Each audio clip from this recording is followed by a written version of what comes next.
নিজের মাতৃভূমিতে পা রাখে মানহা। আমেরিকায় তার যা প্রয়োজন ছিল সবটা করে আসছে, ফিরে আসে আপন নীড়ে। এই 10 দিনে একবারও অয়ন মিরাজের সাথে কথা হয়নি। মাঝে 2-1 দিন নীরার সাথে কথা হয়েছে। মূলত নীরাকে অয়ন কথা বলতে দেয়নি। অয়নের পাগলামো দেখে সবাই অবাক হয়। বাসার সামনে এসে কলিং বেল বাজায়। একটু পর এসে মিরাজ দরজা খুলে দেয়, কারণ এই সময় সবাই নিজের কাজে ব্যস্ত। দরজায় মানহাকে দেখে ভূত দেখার মতো চমকে লাফ দিয়ে ওঠে মিরাজ। ভূত ভূত বলে চিল্লাতে থাকে। অয়ন সোফায় বসে ফোন দেখছিল। হঠাৎ মিরাজকে লাফাতে দেখে এগিয়ে যায়। দরজায় মানহাকে দেখে খুব অবাক হয়। কিছু বলতে গিয়ে থেমে যায়, মুখ ফিরিয়ে উপরে চলে যায়। মানহা পেছন থেকে ভাইয়া ভাইয়া বলে ডাকতে থাকে। মানহা চেঁচানো শুনে সকালে ড্রয়িং রুমে চলে আসে। তানিয়া বেগম মেয়ের বুকে জড়িয়ে ধরেন। তারা জানতো আজ ফিরে আসবে, শুধু জানতো না তাদের 2 পাগল ছেলে। মিরাজ ছোট চাচিকে ঠেলে মানহাকে জড়িয়ে ধরে বলে, আপু, তুমি এত তাড়াতাড়ি ফিরবে জানতাম না। মিরাজ আর অভিমান করে থাকতে পারল না। সে ভাবছে তার আপু ফিরে আসছে, এতেই সে খুশি। মানহা সবার সাথে ভালো মন্দ কথা বলে দোতলায় যায়। সিঁড়ি দিয়ে ওঠার সময় ভাবে তার অয়ন ভাইয়া খুব অভিমান করেছে তার উপরে, যা সহজে ভাঙবে না। রাতের আকাশে আমরা যে উজ্জ্বল নক্ষত্র দেখতে পাই, তার মধ্যে সবগুলো নক্ষত্র তারকা নয়। তাই উজ্জ্বল নক্ষত্রের মধ্যে কিছু তারা, কিছু গ্রহ। রাতের আকাশে সবচেয়ে উজ্জ্বল তারার নাম হলো লম্বুক। আবার আকাশে কিছু উজ্জ্বল নক্ষত্র দেখা যায়, এর মধ্যে শুক্র গ্রহ রয়েছে, যেটাকে আমরা শুক্র তারা বলে থাকি। এছাড়াও বৃহস্পতি, শনি, মঙ্গল, বুধ গ্রহকে রাতের আকাশে জ্বলজ্বল করতে দেখা যায়। এসব ছাড়াও মহাকাশে আন্তর্জাতিক মহাকাশের স্টেশন রয়েছে, যা পৃথিবী থেকে উজ্জ্বল তারার মতো দেখতে লাগে। মহাকাশ স্টেশনে ব্যহিত বিভিন্ন রঙের আলো, যা পৃথিবী থেকে দেখতে বিভিন্ন রঙের উজ্জ্বল তারার মতো মনে হয়। মানহা এক মনে আকাশের দিকে তাকিয়ে কিছু একটা ভাবছে। হয়তো তার জীবনের কিছু কিছু স্মৃতি জড়িয়ে আছে এই তারকাময় আকাশে। অনেক জার্নি করার কারণে টায়ার্ড লাগছে তার, সেই জন্য দ্রুত রাতের খাবার শেষ করে এসেছে। এখন টানা ঘুমের দরকার তার। বিছানায় গায়ে এলিয়ে দিতে এক ঝাঁক ঘুম এসে ভিড় করে চোখে, তলিয়ে যায় গভীর ঘুমে। সকাল সকাল খানবাড়িতে মানুষের আনাগোনা দেখা যায়। কালকে নীরার যাওয়ার কথা থাকলেও তাকে যেতে নিষেধ করে হালিমা বেগম। কেন যাবে না সেটা জিজ্ঞেস করলে বলে কাল তাদের বাসায় আসছে তারা সবাই। নীরা অবাক হলেও কিছু বলে না। তারা যে কেন আসছে সেটাই এখনো জানে না। সকালে ঘুম থেকে উঠে অয়ন ছাদে দাঁড়িয়ে ফোনে কথা বলছিল, তখন মানহা পা টিপে টিপে অয়নের পিছনে দাঁড়ায়। অয়ন টের পায় তার পেছনে কেউ একজন আছে। একটু পর এটাও বুঝতে পারে পেছনে তার বোন দাঁড়িয়ে আছে। মিটিমিটি হাসছে অয়ন, বাট মানহা ভাবে ফোনে কথা বলছে, এই জন্য হয়তো হাসছে। সেজন্য চুপ করে অপেক্ষা করে কথা শেষ হওয়া পর্যন্ত। অয়ন কথা শেষ করে পেছনে ফিরে মানহাকে দেখে না দেখার ভান করে চলে যেতে নেয়, কিন্তু যেতে পারে না। মানহার কথা শুনে তার পা থেমে যায়। ভাইয়া, তুমি এত অভিমান করছো আমার উপরে? সেদিনের পর থেকে আজ পর্যন্ত একটা বারও কথা বলনি আমার সাথে। আমি কি এমন করছি যার জন্য এমন করছো? কথা না বললে অনেক দূরে চলে যাব, চাইলেই আর কাছে পাবে না। বলতে বলতে ফুপিয়ে কেঁদে ওঠে। অয়ন বোনের কান্নার শব্দ পেয়ে তড়িৎ গতিতে ছুটে এসে জড়িয়ে ধরে বলে, কান্না করিস না বোন, বিশ্বাস কর বোন, আমি কোনো অভিমান করিনি। প্লিজ কান্না থামা, তোর কান্না যে আমার সহ্য হয় না। মানহা ফুপিয়ে ফুপিয়ে কেঁদেই চলেছে। অয়ন সোজা করে দাঁড় করিয়ে চোখের পানি মুছিয়ে দিয়ে বলে, তোর ওই চোখে যেন আর পানি না দেখি, তুই সব সময় হাসি খুশি থাকবি বোন। তুমি রাগ করে নেই তো ভাইয়া? না রে পাগলি। 2 ভাই বোন হাসি খুশি হয়ে নিচে নামে। একজন আরেকজনকে এক এক কথা বলছে আর হাসছে। সিঁড়ি দিয়ে 2 জন হাসতে হাসতে নামতে দেখে চোখটা জুড়িয়ে যায় সবার। আবরার এক দৃষ্টিতে চেয়ে থাকে তার বনবিড়ালের পানি। ড্রয়িং রুমে এত মানুষ, তারপর আবার আবরারদের দেখে হকচকিয়ে যায় মানহা। হুট করে দাঁড়িয়ে যায়। সিঁড়ির মাঝে মন আর সায় দিচ্ছে না নিচে নামতে। আবার এখান থেকে চলে গেলে ব্যাপারটা খারাপ দেখায়, সেজন্য যেতে পারে না। হঠাৎ বোনকে থেমে যেতে দেখে পিছু ফিরে তাকায় আয়ান। ইশারায় জিজ্ঞেস করে কি হয়েছে। মানহা হালকা হেসে কিছু না বলে, ভদ্রতার জন্য নিচে নেমে আসে। অয়ন সবার সাথে হেসে হেসেই কথা বলে।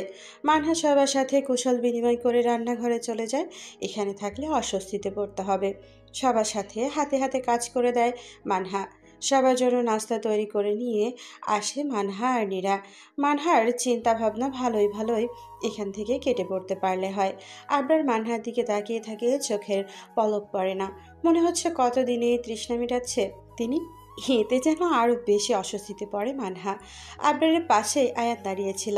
বনের দিকে তাকিয়ে থাকতে দেখে নিচু হয়ে ফিসফিস করে বলে, ভাইয়া চোখের পলকটা একটু ফেলেন, আমার বোনটা যে লজ্জা পাচ্ছে। এখানে কিন্তু বড়রা আছে, একটু তো শরম করুন। আয়নের কথায় লজ্জায় চোখ ফিরিয়ে নেয় আবরার। ফের সামনে তাকিয়ে দেখে মানহা সেখানে নেই। আশেপাশে তাকিয়ে কোথাও পায় না। নিরাশ হয়ে আয়ানের দিকে তাকায়। আয়ান ইশারায় ওপরে দেখিয়ে দেয়, কারণ সে ওপরে নিজের রুমে চলে গেছে। মানহা সুযোগ বুঝে নাস্তা দিয়েই কেটে পড়ে চলে যায় নিজের রুমে। রুমে এসে হাত ছেড়ে বাঁচে সে। কেমন ড্যাপ করে তাকিয়েছিল। লজ্জা শরম বলতে কিছু নেই লোকটার, আর তারা আমাকেই বা কি ভাবতো, ছি ছি। নাস্তা শেষ করে সোফায় আরাম করে বসেন। আনোয়ার হোসেন কিছুটা নড়ে চড়ে বসে সবার দিকে তাকান। আনসার হোসেন নিশানায় বলতে বলেন, খানভিলা ড্রয়িং রুমে সকলে উপস্থিত আছে, শুধু মানহার মিরাজ, তারা নিজেদের রুমে আছে। আনোয়ার হোসেন মিলন আর মিনহাজকে খানকে উদ্দেশ্য করে বলেন, বিআই সাহেব, এখানে এসেছি একটা প্রস্তাব নিয়ে। বলতে পারেন অনেক আশা নিয়েই চাইতে এসেছি। আপনি নির্দ্বিধায় বলতে পারেন বেআইন সাহেব। আমরা আপনাদের কি এমন দিতে পারি? আপনাদের তো কিছুর অভাব নেই।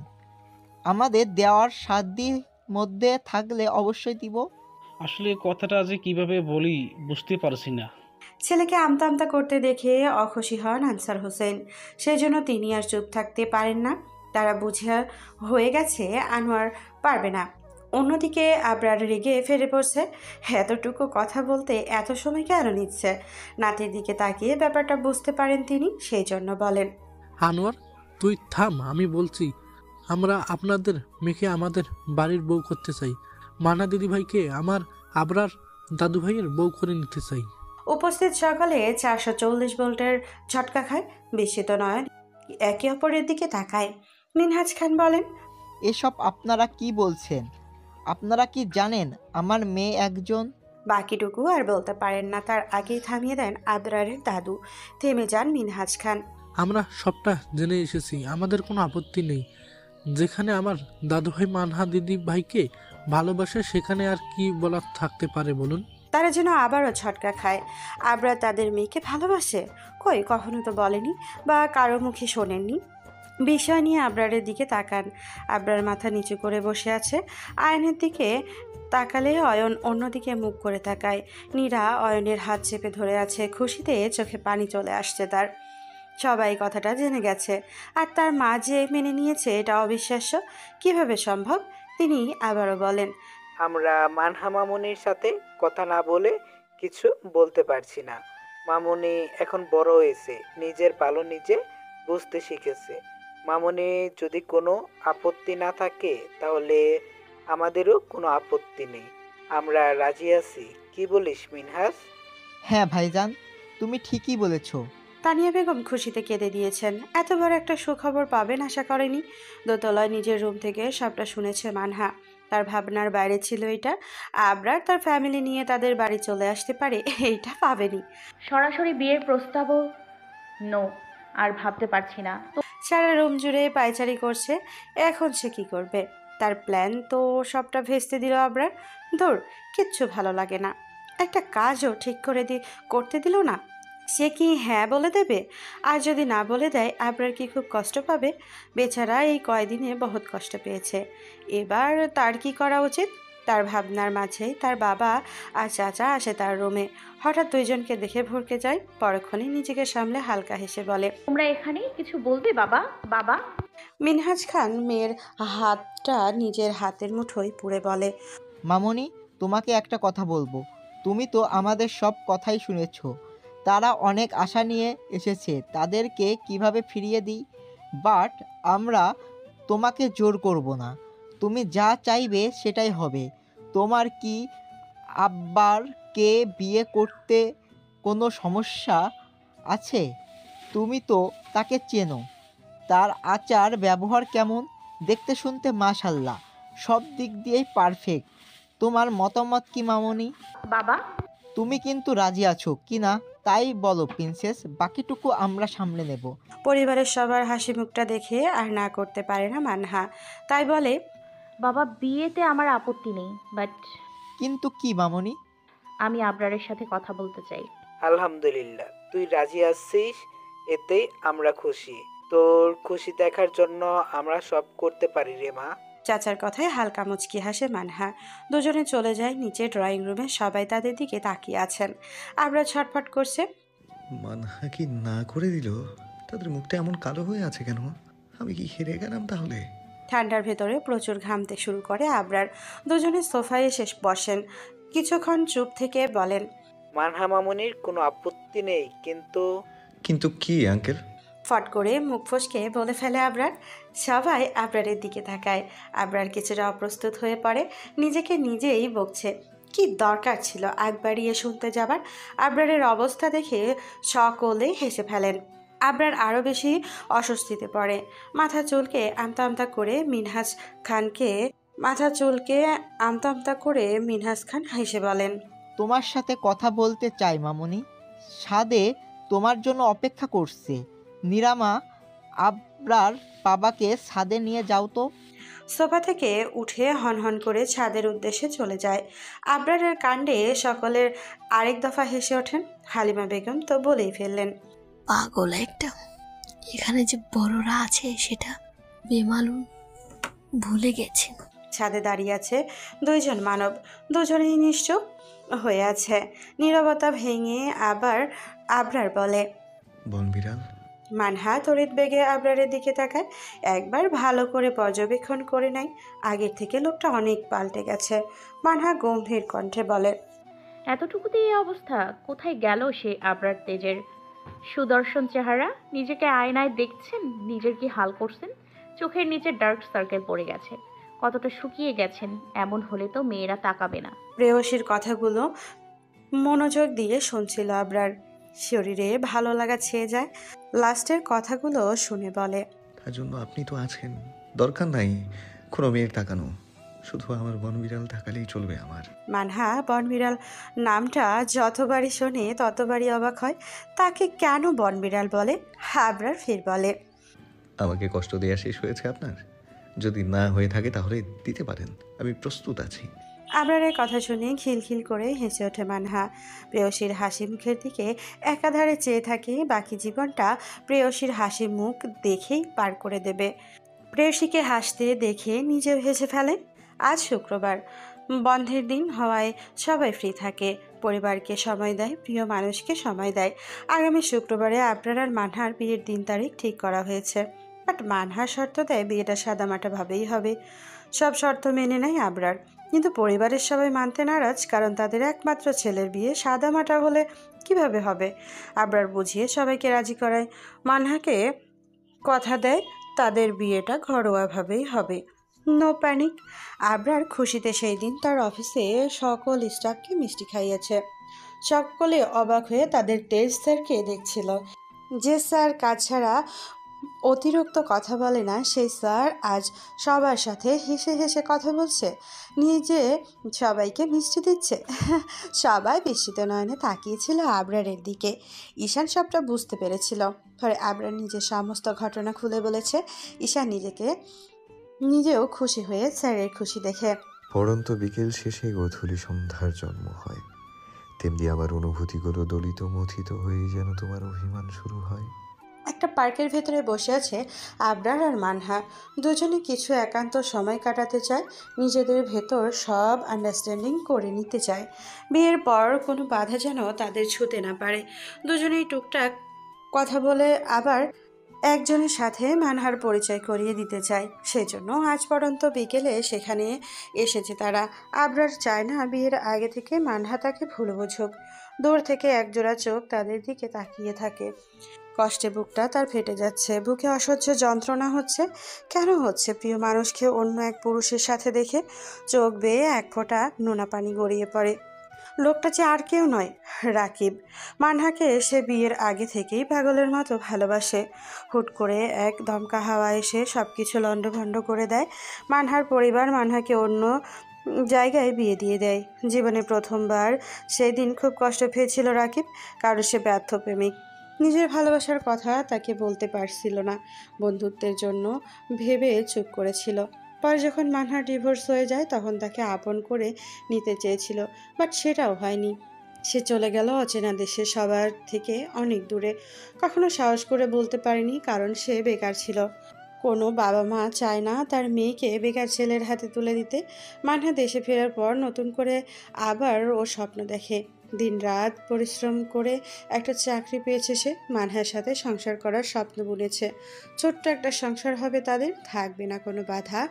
তাদের গল্পটা অন্য সবার থেকে ভিন্ন বানাতে চেয়েছিল, বাট নিমেষেই সব কিছু ভেঙে চুরমার হয়ে শেষ হয়ে গেল। তার বিড়বিড় করে বলে, সুন্দর ছিল গল্পটা, কিন্তু পূর্ণতা পেল না। ভালোবাসার কমতি ছিল না, তবুও তোমায় পাওয়া হলো না। একটান দিয়ে বাইক নিয়ে হাওয়ার চোটে পার হয়ে যায় সেখান থেকে। প্রেয়সীকে অন্য কারোর পাশে দেখে তার সহ্য হচ্ছে না। সেই দিন সেই মেয়েটাকে দেখে অবাক হয়ে আবরারের দিকে তাকায় মানহা। ইশারায় জিজ্ঞেস করে মেয়েটাকে। আবরার মেয়েটাকে নিজের পাশে বসিয়ে মানহার সাথে পরিচয় করিয়ে দেয়। মানহা, এটা হচ্ছে আমার খালামণির একমাত্র মেয়ে নিশা। এবার অনার্স ফার্স্ট ইয়ারের স্টুডেন্ট। অনেক ফাজি মেয়ে, যাকে বলে বতের হাড্ডি। নিশা, এটা হচ্ছে তোদের একমাত্র ভাবি। নিশা হাত উঁচু করে বলে, হাই ভাবিমণি, কেমন আছো তুমি? মানহা মুচকি হেসে বলে, আলহামদুলিল্লাহ, তুমি কেমন আছো? আমিও আলহামদুলিল্লাহ ভালো আছি। ভাবিমণি, সেদিনের জন্য সরি। কানে হাত দিয়ে বলে, ভাইয়ার কোনো দোষ ছিল না, আমি ভাইয়াকে জোর করে এটা করতে বলেছি। ভাইয়াকে তুমি ভুল বুঝো না প্লিজ। আরে তুমি কেন সরি বলছো? আমি মাইন্ড করিনি। মানহা, আপনারা দুজন কথা বলুন, আমি কিছু অর্ডার দিয়ে আসি। ভাইয়া, কি হয়েছে? অবাক হয়ে জিজ্ঞেস করে, তুমি ভাবিমণিকে আপনি করে বলছো? ছি ছি, এটা কোনো কথা হলো? আজ থেকে তুমি করে বলবা। নিসার কথা শুনে দুজনেই মুখ চাওয়াচাওয়ি করে। আবরার নিসাকে বলে, আচ্ছা ঠিক আছে, আমি যাই। সন্ধ্যার আগেই বাসায় ফিরে আসে মানহা। অফিসের কাজে খুব ব্যস্ত হয়ে পড়েছে আবরার। বিয়ের পর কয়েকদিন অফিসে আসতে পারবে না, এই জন্য দিনরাত 24 ঘন্টা শুধু কাজই করে যাচ্ছে। অফিস রুমে বসে কাজ করছিল আবরার, তখন বাইরে থেকে কেউ দরজা নক করে। বিরক্তিতে কপাল কুঁচকে যায়। কাজের সময় কেউ ডিস্টার্ব করুক এটা মানতে পারে না সে, কিন্তু বারবার নক করায় চেয়ার থেকে উঠে গিয়ে দরজা খুলেই বলে, তোমরা জানো না কাজ করার সময় আমাকে ডিস্টার্ব করলে এর পরিণাম কি হতে পারে? এইটুকু জোরে বলায় সবাই আবরারের দিকে তাকায়। সামনের লোকটা কাচুমাচু হয়ে দাঁড়িয়ে আছে, কিছু বলার সাহস হচ্ছে না। লোকটাকে দাঁড়িয়ে থাকতে দেখে বলে, কি হলো, এখন চুপ করে আছো কেন? বোবা হয়ে গেছো নাকি? মেয়ে কে সে? তিশা চৌধুরী। পেছন থেকে মেয়েলি কণ্ঠস্বর পেয়ে তাকিয়ে দেখে তিশা। মুহূর্তেই চোখ মুখ শক্ত হয়ে যায়। এই মুহূর্তে তিশাকে এক্সপেক্ট করেনি সে। আপনি আমার অফিসে কেন? কেন আসতে পারি না বুঝি? আপনি আমার বিজনেস পার্টনার। থুড়ি আমার না, আমার বাবার। আর বাবার মানেই তো আমার, তাই না? কেন এসেছেন সেটা বলে কেটে পড়ুন। দাঁড়িয়ে দাঁড়িয়ে কথা বললে বেমানান লাগবে। চলুন কোথাও গিয়ে বসে কথা বলি। ইচ্ছা না থাকা সত্ত্বেও আবরারকে যেতে হয় তিশার সাথে, কারণ তিশার বাবা ইরশাদ চৌধুরীর সাথে তাদের অনেক দিনের পার্টনারশিপ। তার সাথে তার ভালো সম্পর্ক। আবরার তিশাকে নিয়ে তার কেবিনে যায়। আবরার নিজের চেয়ারে বসে তিশাকে তার সামনে চেয়ারে বসতে বলে। তিশার রুমের চারপাশটায় চোখ বুলিয়ে নেয়। সবটা খুব সুন্দর করে গোছানো, ভালো লাগে তার। একটা চেয়ার টেনে বসে পড়ে। তিশাকে বসতে দেখে বলে, তো বলুন কি দরকারে এসেছেন? সেই দিনের ব্যাপারে কি ভাবলেন? মানে আমার প্রস্তাবে কি রাজি আছেন? এতদিন পর ওটা নিয়ে কথা বলতে আসছেন আপনি? আমি আপনাকে আগেও বলেছি, এখনো বলছি, আমি আপনাকে বিয়ে করতে পারবো না। আপনি কেন সেটা নিয়ে পড়ে আছেন বলুন তো? দেশে কি ছেলের অভাব পড়েছে? আপনি যথেষ্ট সুন্দরী, স্মার্ট মেয়ে, নিশ্চয়ই ভালো ছেলেকে জীবনসঙ্গী হিসেবে পাবেন। আপনি এখন আসতে পারেন। কেন পারবেন না সেটা কি জানতে পারি? সেটা আমার ব্যক্তিগত ব্যাপার। তাহলে আর কি বলবো? আপনার ভাগ্য আপনি নিজ হাতেই শেষ করছেন। আমার তো আর কিছু বলার থাকে না। এই জন্য আপনাকে পস্তাতে হবে আবরার তেজ। বলে রুম থেকে বেরিয়ে যায়। তিশা বাড়ি এসে নিজের রুমে সব কিছু ভাঙচুর করছে। সামনে যা পাচ্ছে তাই ফেলে দিচ্ছে। নিজের রাগ কিছুতেই কন্ট্রোল করতে পারছে না সে। রিজেক্ট শব্দটা তার ডিকশনারিতে নেই। আর সেই শব্দটা আবরারের থেকে 2 বার পেল। কিছুতেই মেনে নিতে পারছে না। ওপর থেকে ভাঙচুরের শব্দ পেয়ে দৌড়ে এলেন ইরশাদ চৌধুরী। দরজা খোলা ছিল বলে দ্রুত ঢুকে পড়েন তিনি। মেয়েকে উত্তেজিত হতে দেখে অবাক হন তিনি। দ্রুত পায়ে গিয়ে মেয়েরকে জড়িয়ে ধরেন। তিশার বাবাকে পেয়ে তাকে আঁকড়ে ধরে ইরশাদ চৌধুরী বলল, মাই ডটার, প্লিজ শান্ত হও। এত উত্তেজিত হলে তোমার শরীর খারাপ করবে। কি হয়েছে বাবাকে বলো, বাবা সব ঠিক করে দিবে। পাপা, আমি আবরারকে বিয়ে করতে চাই। কাকে? সোজা দাঁড় করিয়ে বলে, আবরার তেজকে পাপা, তাকে আমার খুব পছন্দ হয়েছে। সেটা তো ভালো কথা, তাহলে এত রেগে আসো কেন? পাপা, সে আমাকে রিজেক্ট করেছে, সেটা আমি মেনে নিতে পারছি না। আচ্ছা তুমি শান্ত হও, আমি বিষয়টা দেখছি। মেয়েকে ঠান্ডা করেই নিজের রুমে চলে যান। বড্ড চিন্তায় পড়ে গেছেন তিনি। কি করবেন এখন? মেয়েটাকে ছোট থেকে আদর যত্ন করে বড় করেছেন। যখন যা চেয়েছে তাই দিয়েছে, কোনো কমতি রাখেনি। তার স্ত্রী মারা যাবার পর থেকে মেয়েটা অনেক জেদি হয়ে গেছে। যা চেয়েছে সেটা না পেলে সব লণ্ডভণ্ড করে দেয়, কিছু মানে না। আবরারকে সে খুব ভালোবাসে, আবরারকে সে খুব ভালো করেই চেনে। আবরার যেটা আর না বলে সেটা নাই করে, না করে আর হ্যাঁ বলানো সম্ভব নয়। তাও মেয়ের জন্য আবরারের সাথে কথা বলবেন, যদি কিছু করা যায়। দেখতে দেখতে বিয়ের সময় ঘনিয়ে আসছে। আবরার আর মানহার, তাদের বিয়েটা সাদামাটাভাবে হলেও আবরার তার প্রেয়সীকে নিজের মনের মতো করে সাজিয়ে নিয়ে যেতে চায়। অল্প কিছু সংখ্যক মানুষ থাকবে বিয়েতে, যারা তাদের নিকট আপনজন। আবরারের কথা মতো আজ সন্ধ্যায় তারা শপিং মলে যাবে। মানহা যেতে চায় না, বাট আবরারের জেদের কাছে তাকে হার মানতে হয়। আবরার নিজ কক্ষে বসে ফাইল দেখছে, তার পাশে দাঁড়িয়ে আছে ঈশান। অনেকক্ষণ যাবৎ কিছু বলার জন্য চেষ্টা করছে, কিন্তু বলতে পারছে না। আবরার ফাইল চেক করছে আর ঈশানকে লক্ষ্য করছে।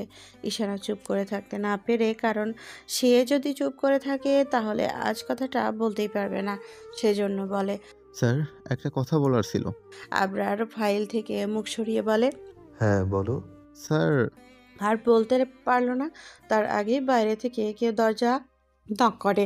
ঈশান বিরক্তিতে চ উচ্চারণ করে ঈশানের অবস্থা দেখে মিটিমিটি হাসছে। আবরার ফের বলল, যাও, কে এসেছে দেখে এসো।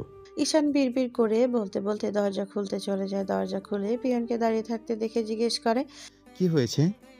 আশা দাঁড়াও, শুনে দেখি। ঈশানের অনেক রাগ হচ্ছে, এখনই কেন আসতে হলো? শালার কপালটাই খারাপ আমার। নিজে নিজে বকতে বকতে আবরারের সামনে গিয়ে দাঁড়িয়ে বলে, স্যার, ইরশাদ চৌধুরী আপনার সাথে দেখা করতে আসছে। শালার টাকলা কি আসার সময় পাইল না? আমি যখনই বলতে গেলাম ঠিক তখনই কেন ভিলেনের মতো এন্ট্রি নিয়ে নিল? হ্যাঁ। ঈশানের কথা শুনে আবরার হালকা হেসে বলে, কষ্ট পেও না ঈশান, পরে সময় করে তোমার সব কথা শুনবো। তুমি গিয়ে তাকে আসতে বলো। ধুর, ভাল লাগে না বলেই হাঁটা ধরে। গিয়ে পিয়নকে বলে তাকে ভিতরে আনতে। একটু পরে ঈশাদ চৌধুরী আবরারের কক্ষে বসে। তাকে দেখে আবরার কুশল বিনিময় করে বসতে দেয়। ইশারায় তার চা নাস্তার ব্যবস্থা করতে বলে, আঙ্কেল হঠাৎ কি মনে করে আমার কথা মনে পড়লো? আবরার বাবা, আমি তোমার সাথে আলাদা কথা বলতে চাই। আবরার ইশারায় ঈশানকে বেরিয়ে যেতে বলে। ঈশান চলে যায়। আঙ্কেল কি হয়েছে বলুন? আবরার বাবা, আমার একটা রিকোয়েস্ট রাখবা? অনেক আশা নিয়ে এসেছে, বড্ড নিরুপায় আমি। আঙ্কেল আপনি কি বলতে চান, একটু ক্লিয়ার করে বলবেন? আমি কিছু বুঝতে পারছি না আপনার কথা। বাবা, তুমি তো জানো আমার একমাত্র মা মরা মেয়ে তৃষা, ও তোমাকে খুব পছন্দ করে, তোমাকে বিয়ে করতে চাই। তোমাকে না পেলে ও সব শেষ করে দিবে। প্লিজ বাবা, তুমি আমার মেয়েটাকে বিয়ে করো। ইরশাদ চৌধুরী কথা শুনে থমকে যায় আবরার। তিনি কি বলছেন এইসব? সবটা তার মাথার উপর দিয়ে যাচ্ছে। স্মিত হেসে বলে, আঙ্কেল এসব আপনি কি বলছেন? আপনি যা বলছেন সেটা কখনোই সম্ভব না। প্লিজ বাবা, তুমি একটু ভেবে বলো। আঙ্কেল আমি আপনাকে অনেক শ্রদ্ধা করি, প্লিজ এমন কিছু বলবেন না যাতে আমাদের সম্পর্কটা নষ্ট হয়ে যায়। আপনি হয়তো জানেন না আমার বিয়ে কনফার্ম হয়ে গেছে। হোয়াট? কি বলছো তুমি? জি আঙ্কেল, আমাদের বিয়েটা সামনের শুক্রবারে হবে। তেমন কাউকেই বলা হয়নি, সেজন্য জানেন না। আসলে বিয়েটা সাদামাটা ভাবে হবে, পরে একসময় বড় করে পার্টি করে সবাইকে জানিয়ে দেবো বলে ভাবছি। তাহলে আর কিছু বলার নাই। কংগ্রেচুলেশন ইয়াং ম্যান, তোমাদের বিবাহিত জীবনের জন্য অনেক অনেক শুভেচ্ছা। ধন্যবাদ আঙ্কেল। আসি বেটা, ভালো থেকো। বলে তিনি বেরিয়ে গেলেন। তিনি মনে মনে ঠিক করেছেন মেয়েকে কালই তার খালামণির কাছে লন্ডন পাঠিয়ে দেবে। সন্ধ্যা 7টা।